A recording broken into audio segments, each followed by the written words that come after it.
é Liliane, eu sou espírita e gostaria de convidar vocês a refletirem sobre os ensinamentos de Jesus através da leitura do Evangelho de Marcos. Evangelho de Marcos, capítulo 1, versículos de 21 a 28. Logo no início desse capítulo, Marcos nos conta que Jesus foi batizado por João Batista e a seguir ele convocou 4 pescadores para serem seus apóstolos, seus discípulos. Seria o início da formação do grupo dos 12. Vamos ao versículo 21. Jesus e seus seguidores foram à cidade de Cafarnaum. Que cidade era essa? Era uma cidade um pouco maior do que a cidade de Nazaré, onde Jesus vivia. Essa cidade era à beira do Mar da Galileia. Lembrando que Mar da Galileia não é um mar, é um lago muito grande, onde existiam cerca de 30 vilarejos de pessoas que viviam da pesca. Então eles foram até a cidade de Cafarnaum. Quando chegou o sábado, entrou na sinagoga e começou a ensinar. O que é uma sinagoga? É um local de reunião dos judeus, onde eles vão para adoração e para aprendizado das leis de Moisés. Aos sábados era costume que houvesse a permissão de pessoas de fora da sinagoga ensinarem. Então foi por isso que Jesus escolheu o sábado, onde ele poderia usar da palavra e ensinar. Versículo 22. O povo ficou admirado com seu ensino, pois ele falava com verdadeira autoridade, diferentemente dos mestres da lei. Os mestres da lei tinham por função o ensino da Torá, que é a lei mosaica, e eles ensinavam, mas sempre dando a opinião de rabis, ou seja, de mestres antigos que eram de uma profunda sabedoria, mas eles ensinavam dizendo o que esses rabis tinham dito. Jesus não, ele ensinava com propriedade. Por quê? Porque, acima de tudo, ele vivenciava o que ele ensinava. Versículo 23. De repente, um homem ali na sinagoga, possuído por um espírito impuro, gritou. Imagine, o bafafá que foi.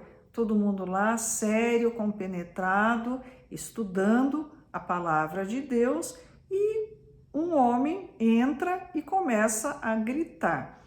Quem quer ser possuído por um espírito impuro? Olha, veja bem, não é porque eu sou espírita que eu estou dizendo que ele estava possuído por um espírito impuro. Está no Evangelho de Marcos. Nas traduções todas a gente vai encontrar isso. Possuído por um espírito impuro. Esse espírito impuro não é que ele não tinha tomado banho, é que ele era moralmente impuro. Então esse homem desatou a gritar. Versículo 24, o que ele gritava? Por que vem nos importunar Jesus de Nazaré? Veio para nos destruir? Sei quem é você, o Santo de Deus.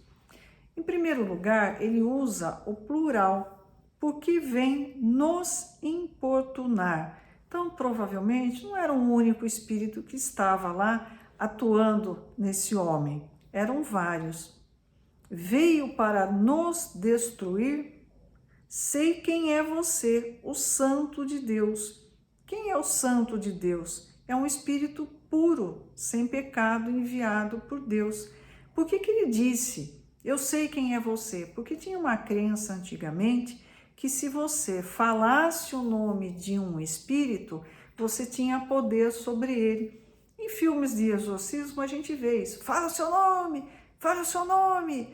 Aí ele fala e você descobre o nome desse espírito e você tem poder sobre ele. Isso é uma bobagem.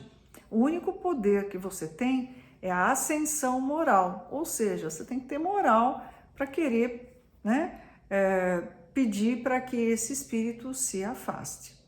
Versículo 25. Cale-se, repreendeu Jesus, saia deste homem. Por que ele pede para esse espírito se calar? Porque não era hora de fazer um fuzuê danado e dizer que Jesus era realmente o santo de Deus. Ele falou, sai, né? Versículo 26. Então o espírito impuro soltou um grito, sacudiu o homem violentamente e saiu dele.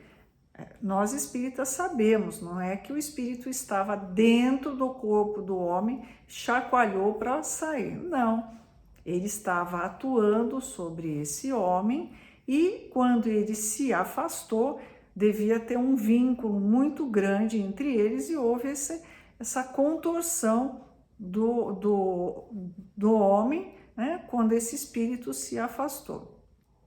Muitas vezes nós que participamos de grupos de comunicação mediúnica, né, a gente vê que quando um espírito vai se comunicar, o médium estrebucha e tem, né, se contorce, tudo.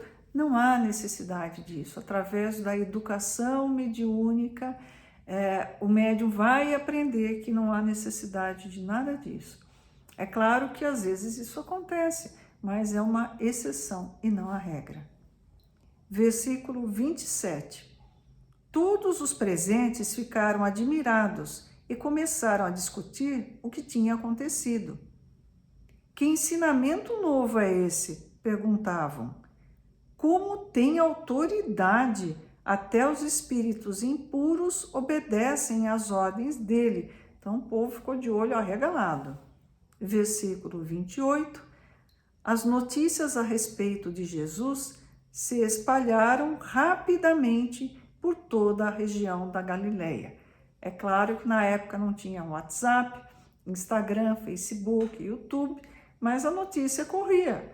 Então começaram a falar, olha, ele foi lá, estava ensinando, tinha um espírito impuro, ele mandou e o espírito saiu, e foi aquela coisa. O que a gente tem como espírita, né? Eu gostaria que a gente fizesse algumas reflexões. Primeiro, como eu já falei, a desobsessão. Num trabalho de desobsessão, a única autoridade é a moral. Então, se a gente vai querer botar a banca para cima do espírito dito obsessor, querer que ele se afaste, não vai conseguir.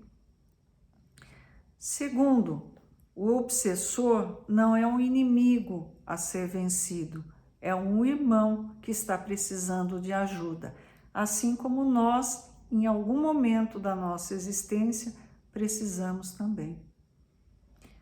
Ou a pessoa que sofre o processo de obsessão, se ele não se modificar, se ele não passar por uma reforma íntima, ele não vai se livrar tão fácil da obsessão. Eu gosto muito de assistir programas de reforma de casa, né? Mas essa reforma que é necessária, ela é mais difícil, que é a reforma íntima, onde eu preciso me transformar, senão não vai ter obsessão, né? A obsessão vai continuar e não vai ter trabalho de desobsessão que dê jeito. Às vezes é muito difícil saber quem é o obsessor e quem é o obsediado. Eu participo de reuniões e a gente vê a conversa começa de um jeito, dali a pouco foi, puxa, né? Esse aí que está dizendo que ele é o coitadinho, uma pobre vítima do obsessor, ele aprontou, ele foi ruim, né? Ele foi cruel com esse obsessor.